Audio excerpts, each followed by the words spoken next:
जय श्री कृष्णा। राधे राधे दोस्तों। आज की इस अलौकिक कथा में आपका स्वागत है। कोई भी मनुष्य सत्य के विरुद्ध षड्यंत्र रचकर सत्य का अंत नहीं कर सकता। हार सदैव असत्य की ही होती है। यही विधि का विधान है।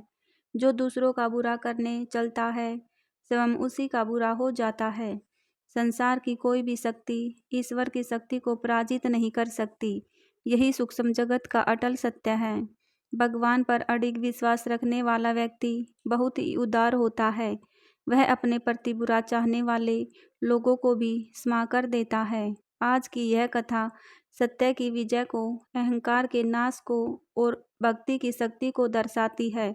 तो चलिए आपका ज़्यादा समय नष्ट ना करते हुए आज की यह अलौकिक कथा प्रारंभ करते हैं। सतयुग काल में महर्षि कश्यप की पत्नी दीति के गर्भ से दो महान पराक्रमी बालकों का जन्म हुआ। इनमें से बड़े बेटे का नाम हिरण्यकश्यप और छोटे का नाम हिरण्याक्ष था। वे दोनों भाई असुर जाति के थे। वे दोनों अत्यंत ही बलशाली और महान पराक्रमी थे। दोनों भाई अपने पराक्रम से तीनों लोकों को जीतने की इच्छा रखते थे। एक दिन हिरण्याक्ष ने स्वर्गलोक पर आक्रमण कर दिया और देवताओं को पराजित करके स्वर्ग पर अधिकार कर लिया था। इसके बाद उसने समस्त भूमंडल को अपने अधिकार में कर लिया और पृथ्वी को समुद्र के नीचे ले जाकर छिपा दिया। इस घटना के बाद चारों ओर हाहाकार मच गया। ऐसा विचित्र दृश्य देखकर सभी देवता भयभीत हो उठे और सभी देवता सहायता के लिए वैकुंठ लोक में भगवान श्री हरि विष्णु के पास जा पहुँचे और उनसे सहायता की प्रार्थना की। देवताओं के प्रार्थना करने पर भगवान विष्णु ने पृथ्वी की रक्षा करने के लिए वराह अवतार धारण करके हिरण्याक्ष से युद्ध किया और उसे अपनी गदा के प्रहार से मृत्यु के घाट उतार दिया। जब अपने भाई की मृत्यु का समाचार हिरण्यकश्यप को मिला तो वह क्रोध की अग्नि में जल उठा और उसने यह प्रतिज्ञा ली कि वह भगवान विष्णु से अपने भाई की मृत्यु का बदला लेगा। अपनी प्रतिज्ञा को पूरा करने के लिए हिरण्यकश्यप मंदराचल पर्वत पर चला गया और हजारों वर्षों तक एक पैर पर खड़े होकर कठोर तपस्या की।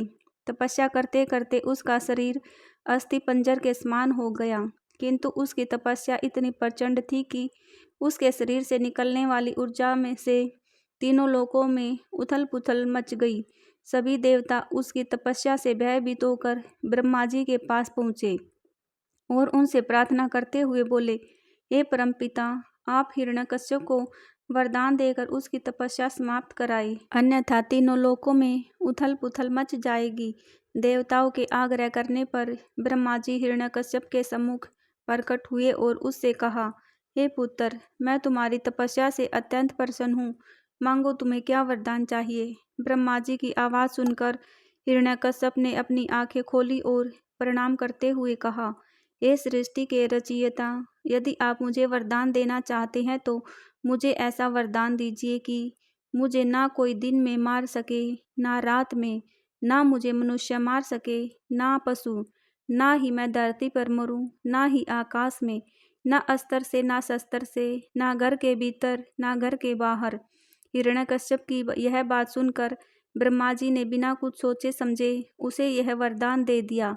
वरदान पाने के बाद हिरण्यकश्यप अपने आप को अमर समझने लगा और उसने अपने अत्याचार के बल पर समस्त धरा को अपने अधीन कर लिया और यह आदेश दिया कि कोई भी भगवान विष्णु की पूजा नहीं करेगा।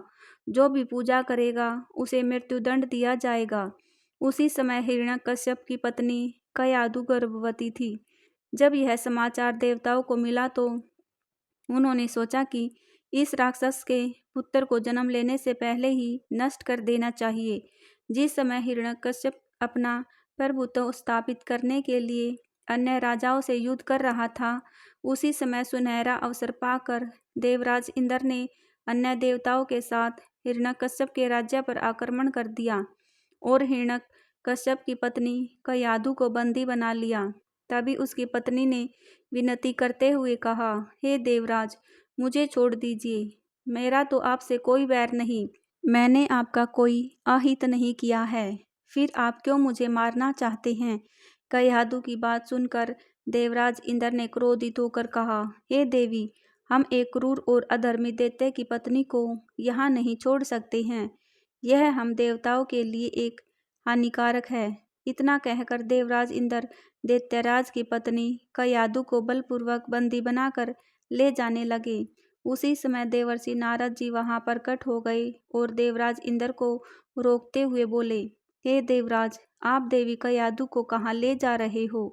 तब देवराज इंद्र ने कहा, हे देवर्षि नारद, कृपया आप मेरे मार्ग से दूर हो जाए। आप हमारे बीच व्यर्थ में अवरोध बन रहे हैं।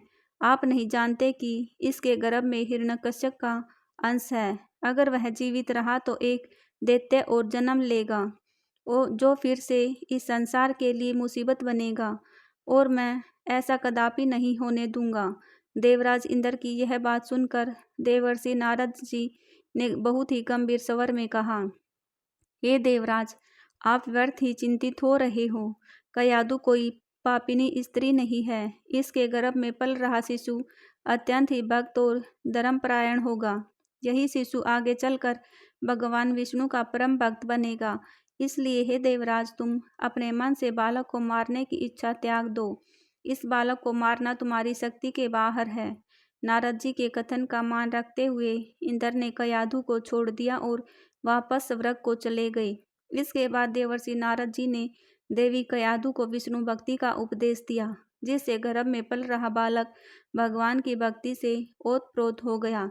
उसके बाद कयाधु ने नारद जी के सामने हाथ जोड़ते हुए कहा, हे देवर्षि, आज आपने मेरी और मेरी होने वाली संतान की रक्षा की है। मैं सदैव आपकी आभारी रहूंगी। आपकी और ईश्वर की कृपा मुझ पर इसी तरह से बनी रहे। यही मुझे आशीर्वाद दे। आशीर्वाद देकर नारद उस स्थान से अंतर्ध्यान हो जाते हैं। धीरे धीरे समय बीतता गया और एक निश्चित समय पर कयाधु ने एक पुत्र को जन्म दिया, जिसका नाम प्रहलाद रखा गया। समय बीतता गया। जब प्रहलाद बड़ा हुआ तो उसे शिक्षा ग्रहण करने के लिए गुरु के पास भेजा गया। वहाँ उसे राजनीति और असुरों की रीति एवं नीति सिखाई जाने लगी, किंतु वह उन बातों पर ध्यान न देकर सारा दिन भगवान विष्णु का नाम जपता और उन्हीं की भक्ति करता था।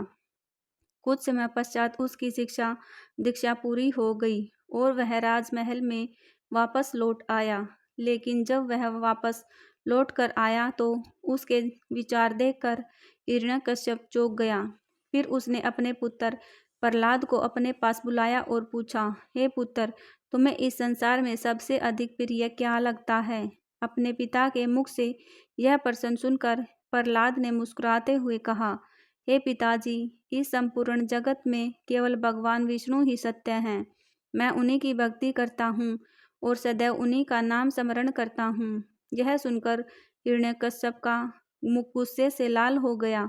उसकी आंखों में क्रोध की ज्वाला जल उठी और उसने जोर से चिल्लाते हुए कहा, अरे तुच्छ बालक, तू मेरा पुत्र होकर भी मेरे शत्रु विष्णु का नाम लेता है।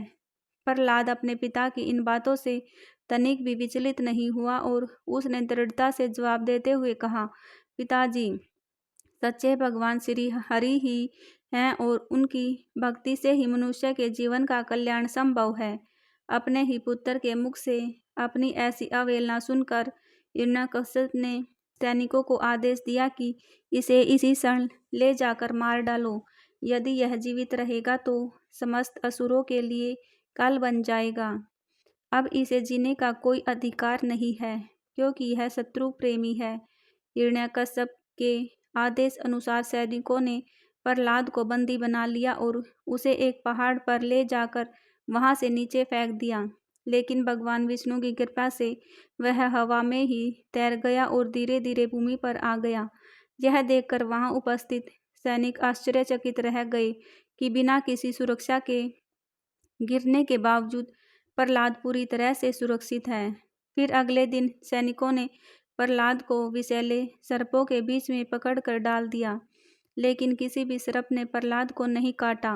यह देखकर सैनिकों को क्रोध आ गया और उन्होंने प्रहलाद को पकड़कर एक पागल हाथी के सामने ले जाकर छोड़ दिया ताकि वह उसे मार डाले। लेकिन भगवान विष्णु की कृपा से उस पागल हाथी ने अपनी सूंड से प्रहलाद को सम्मानपूर्वक उठाकर दूसरी जगह बिठा दिया। यह सब दृश्य देखकर उसकी माता कयाधु आश्चर्यचकित हो गई और वह हाथ जोड़कर भगवान विष्णु का आभार प्रकट करने लगी। फिर एक दिन सैनिकों ने प्रहलाद के हाथ पैर बांधकर समुद्र में फेंक दिया ताकि वह डूबकर मर जाए, लेकिन समुद्र ने भी भगवान विष्णु की कृपा से प्रहलाद को अपने ऊपर तैराकर किनारे तक पहुंचा दिया। जितनी बार प्रहलाद सुरक्षित बच जाता, हिरण्यकश्यप का क्रोध और भी अधिक बढ़ जाता था। इस तरह भक्त प्रहलाद को मारने के सब प्रकार के प्रयास विफल हो चुके थे। फिर एक दिन की बात है, हिरण्यकश्यप इसी चिंता में डूबा हुआ था कि वह प्रहलाद का वध किस प्रकार से करे ताकि उसकी मृत्यु हो सके। उसी समय हिरण्यकश्यप की बहन होलिका वहां पर आई और अपने भाई को चिंतित देखकर उनसे कहा, भैया, मैं इतने महान बलशाली राजा को इस तरह चिंता में डूबा नहीं देख सकती। आपको आपकी सभी चिंताओं से मुक्ति दिलाने के लिए मैं आपके पास एक प्रस्ताव लेकर आई हूँ।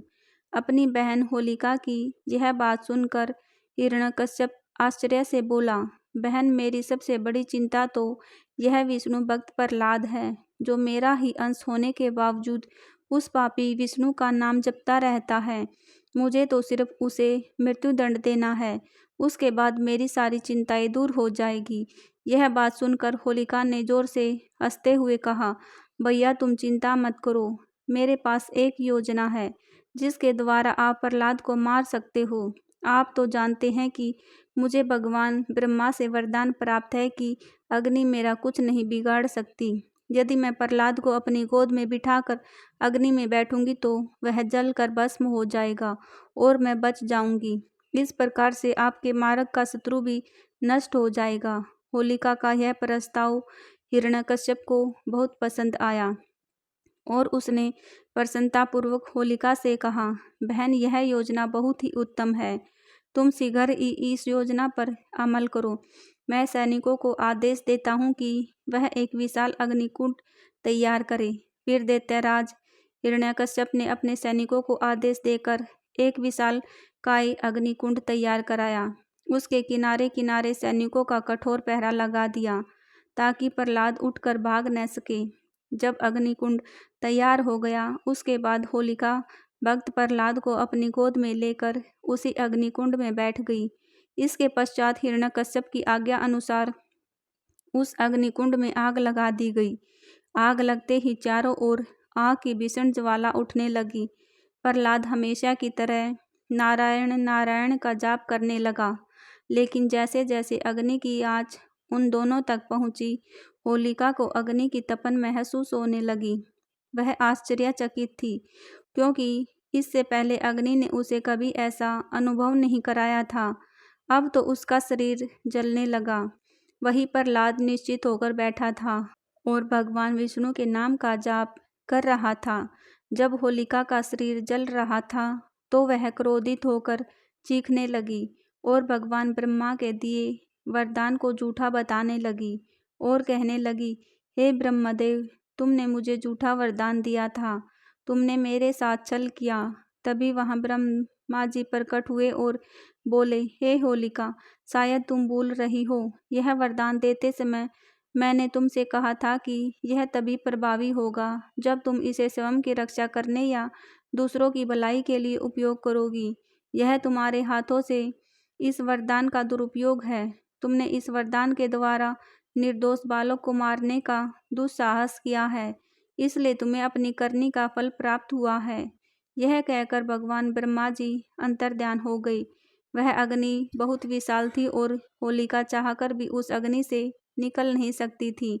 इधर प्रहलाद की रक्षा तो स्वयं नारायण कर रहे थे, इसलिए उसे कुछ नहीं हुआ। बाहर खड़े सभी सैनिक और दैत्यराज हिरण्यकश्यप होलिका की चीख सुन रहे थे, पर कोई होलिका को नहीं बचा सका। देखते ही देखते होलिका का शरीर उसी अग्नि में भस्म होकर रह गया, जबकि भक्त प्रहलाद सकुशल बाहर आ गया। इस घटना के बाद से उस दिन होलिका दहन के रूप में मनाया जाता है। होलिका के अंधकार और पाप ने उसे ही नष्ट कर दिया। होलिका के जलकर भस्म होने के बाद भी हिरण्यकश्यप का क्रोध शांत नहीं हुआ। उसने प्रहलाद से कहा, अगर तेरा भगवान हर जगह है तो क्या वह इस खंबे में भी है? तभी प्रहलाद ने कहा, हाँ पिताजी, भगवान हर जगह है। यह सुनकर हिरण्यकश्यप को क्रोध आ गया और उसने खंबे पर जोर से प्रहार किया। तभी खंबे से एक भयानक गर्जना हुई और भगवान विष्णु जी नरसिंह रूप में प्रकट हो गए। उन्होंने हिरण्यकश्यप को पकड़कर गोधूलि वेला में दहलीज पर अपने नाखूनों से गोद में रखकर मृत्यु के घाट उतार दिया। उसी समय अहंकार और अधर्म का अंत हो गया, सत्य और भक्ति की विजय हुई। इस घटना की स्मृति में हर वर्ष फाल्गुन पूर्णिमा को होलिका दहन किया जाता है। यह बुराई पर अच्छाई की जीत का प्रतीक है। अगले दिन रंगों की होली मनाई जाती है, जो प्रेम, सौहार्द और भाईचारे का संदेश देती है। यह त्योहार हमें यह सिखाता है कि सत्य और भक्ति की हमेशा विजय होती है और अंत में बुराई का अंत होता है। इस प्रकार आज की यह कथा समाप्त हुई। मैं आशा करती हूँ कि आपको यह कथा पसंद आई होगी।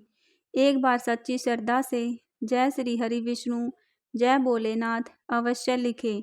वीडियो देखने के लिए आप सभी का बहुत बहुत धन्यवाद।